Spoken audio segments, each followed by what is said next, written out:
Welcome to Fun and Games Side Quests. Every episode is a different host sharing a video game they love and why they love it.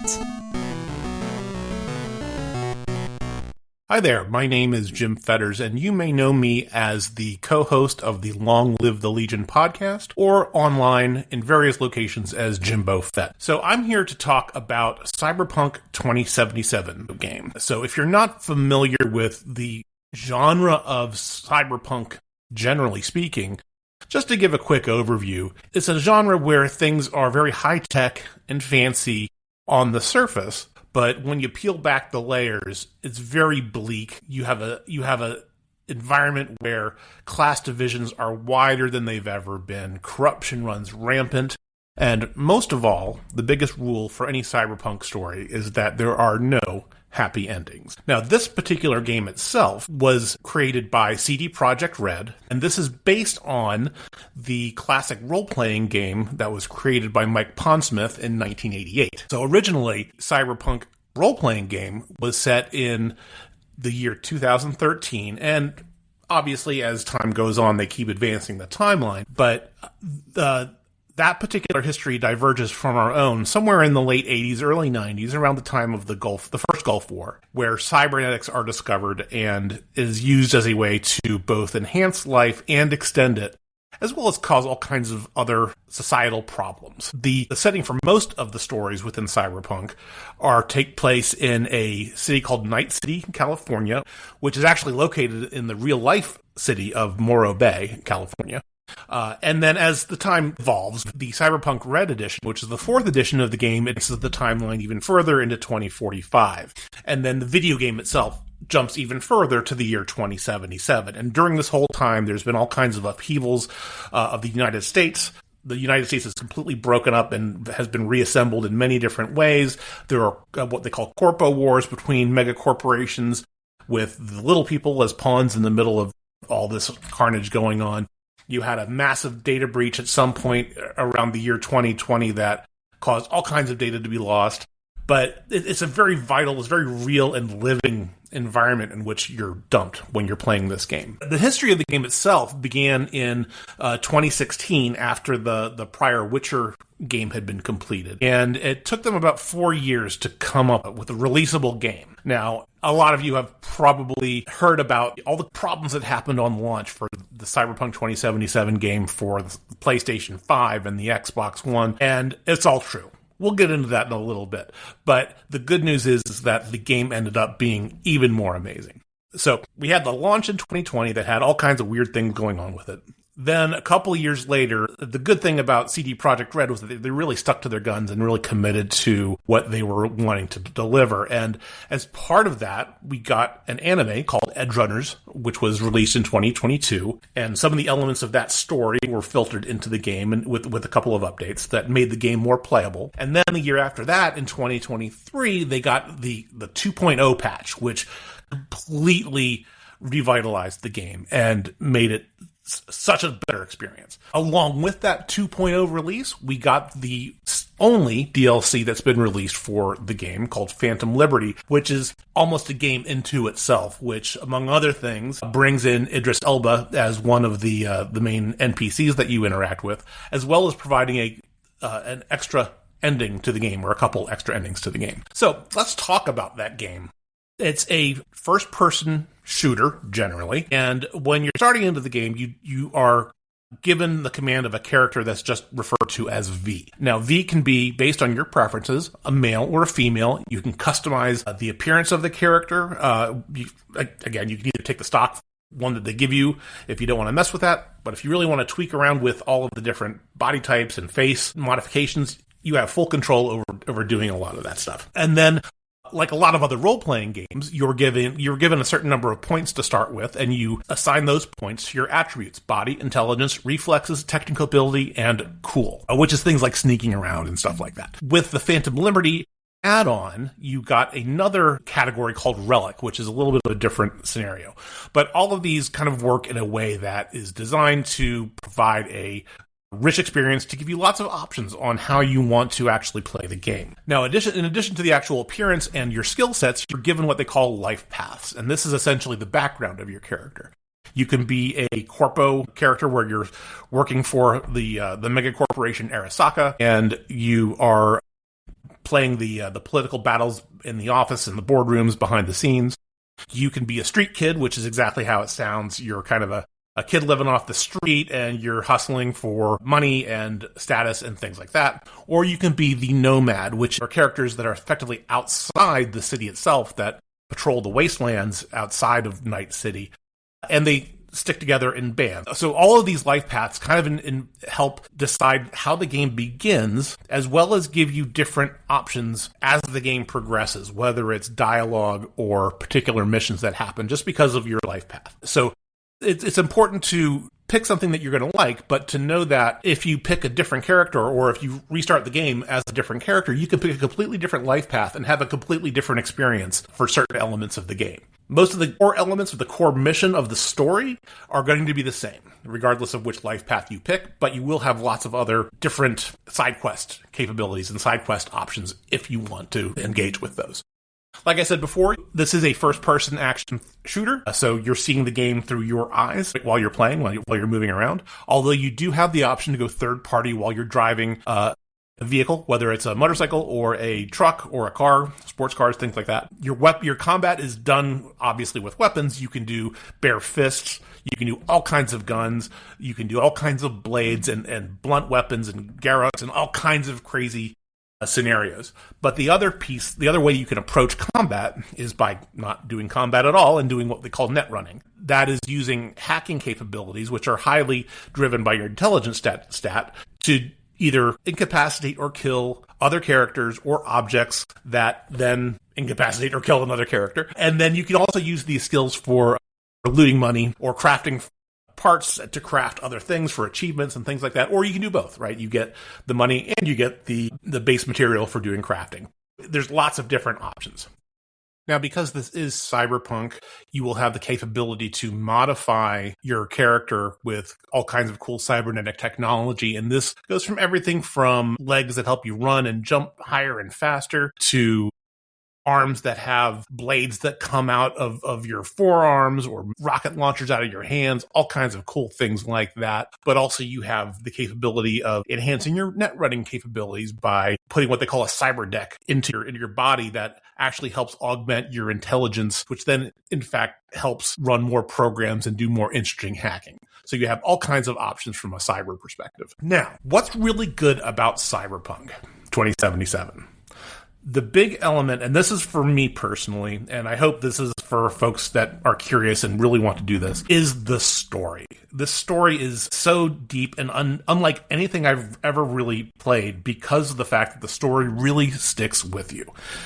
And it doesn't matter which life path you pick to begin the game, because each life path has its own beginning sequence that is different from the other. But at the end of the day, once you get into the game itself, you start with a scenario where you're working with your buddy Jackie, who you meet in the intro, regardless of your life path, and you go on a couple of adventures to make a name of yourself in the mercenary world of Night City. Over time, things happen, and you are given an engram shard, which is essentially a copy of a personality that happens to contain the personality of one Johnny Silverhand, who is voiced by Keanu Reeves. And this is where you see rough-looking Keanu interacting with you lots of places. So there is a big push-pull of personalities between you as the character of V and Johnny wanting to have control of your body and do what you want with it. And that really drives the narrative because you're looking for a cure to get out of this particular situation. And when you get to that ultimate end, you're given a number of different choices on how to deal with it. And because of all the things that you're going through as the story progresses, everything has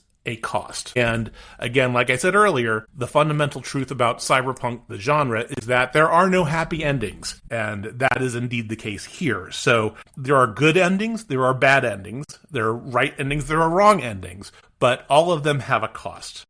But that's part of the wonder of playing this particular game. There are so many side missions and quests that you can go on that are either directly relevant to the main story at hand or completely off the beaten path or completely silly. But that, again, adds to the flavor of the game of why it's so interesting and fascinating.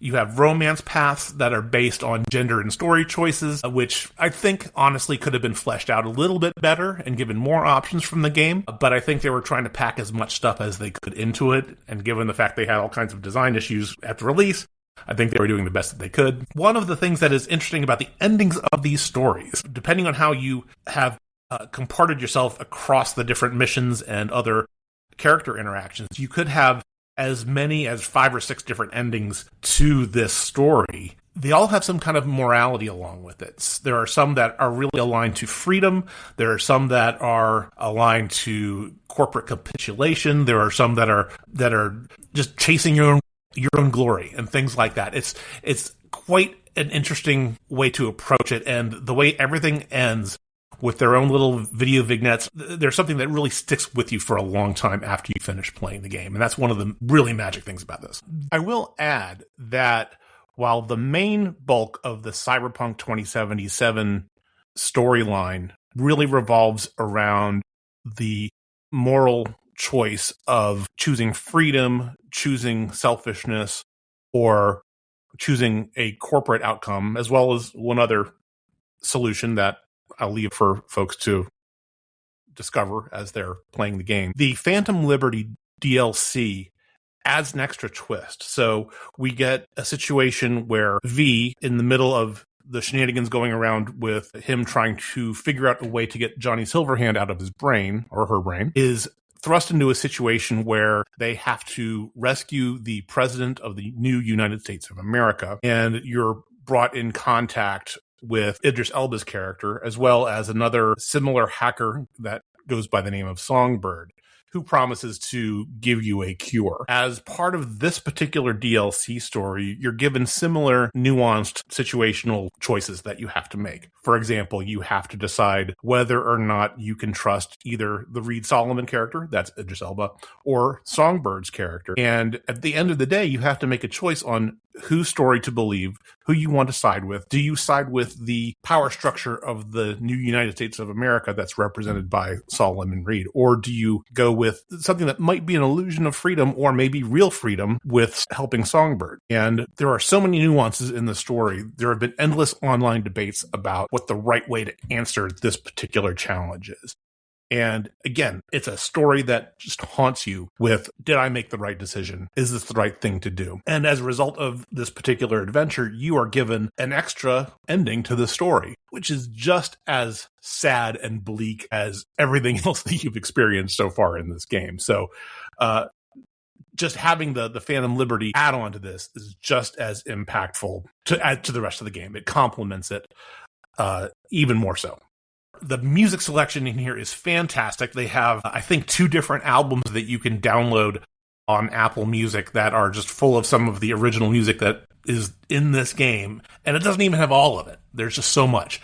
There are tons of Easter eggs that are in the story that are really funny. Some are referencing things like Cyberpunk classics like Neuromancer, or there are other things that are referencing The Matrix, or even Batman. There's actually a hidden cave where you can find a Batmobile, which is really kind of fun. And along with this, the visual design of the game is one of the most amazing things I've ever seen. You have these wasteland settings where you're in an almost desert type of scenario, and then you switch, and then you're in the rich section of Night City with all these sleek looking buildings, and then you're in a slum with a damaged and decrepit mall, and then you're in Dogtown with the Phantom Liberty release, which is a really nasty part of town and very much run down and taken over by military goons. And everything looks visually stunning. And I have to talk about the voice acting in this particular game, because this really helps make it so real.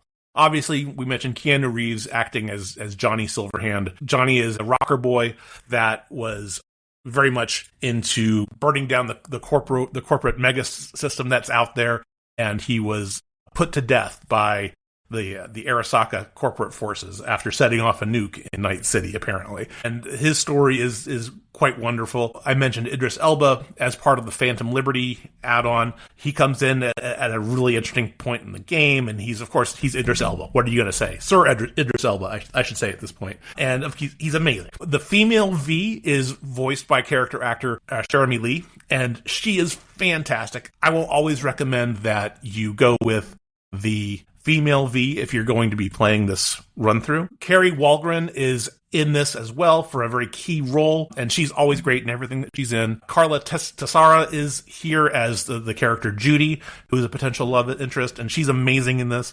And then Emily Wu Zeller plays Panam Palmer, who's another one of the interesting characters in this story. And that's just the tip of the iceberg. All the voice actors in this are fantastic, and it's just it's a treat to just play this. You get a lot of mini games, so you can do boxing, racing.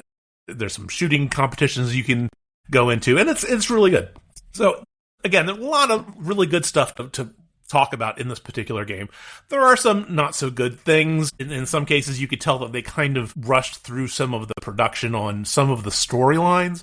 And in fact, that's one of the criticisms that I would have, is that there's not as much as there could be. And I think there could be more.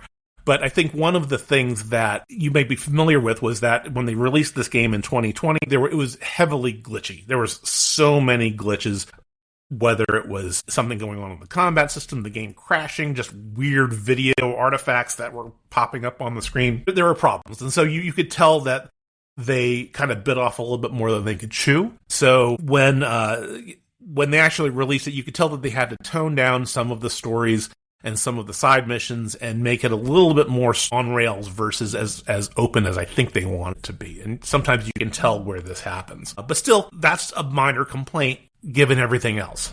And I think it's still something that you'll want to actually experience. So why you should play this is because it's the touchstone of a game in a time period where we were all kind of sitting at home wanting to do something cool. And for me, this was the way that I ended up getting an Xbox One, was specifically for this game. And I'm glad I did. It was just such a treat. This is one of those games where I've actually gone through and spent hundreds of hours playing it and getting all the achievements. And it got so bad that I actually did have to take it off my Xbox because I would just start playing it. And even though I've done every mission a million times, so I just had to stop. But if you're not familiar with Cyberpunk and you're kind of curious about it, it's a really great way to be introduced to the genre. If you haven't read Gibson's work like Neuromancer, or if you haven't seen the Blade Runner movies, it's a great way to immerse yourself into that kind of world. Although I do highly recommend reading and watching both of those things. And it's a game where, the choices and the endings that happen because of your choices stay with you. At least they did it for me. There were some endings that were V being just capitulating to the corpo wishes and seeing what ramifications became out of that. Probably the best ending is V getting out of Night City completely, but at cost. And the story of why that is just so grounded and true that it makes any choice hard to really deal with. Like, this is something that I highly recommend that you play and enjoy, and I hope you do. So if you want to get in touch with me, you can reach me on Blue Sky at jimbofett.bsky.social. I'm on Reddit as jimbofett87 and on the CPOV Discord as jimbofett. And I really hope to hear from you. I hope you like playing Cyberpunk 2077, and I would love to hear about your experience. So happy gaming.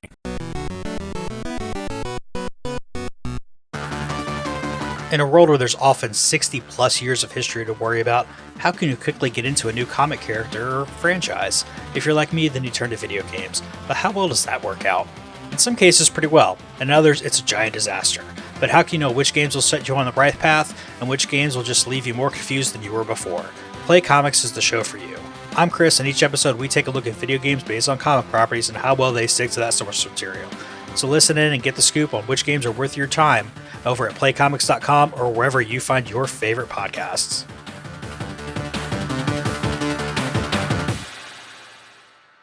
CPOV. CertainPOV.com.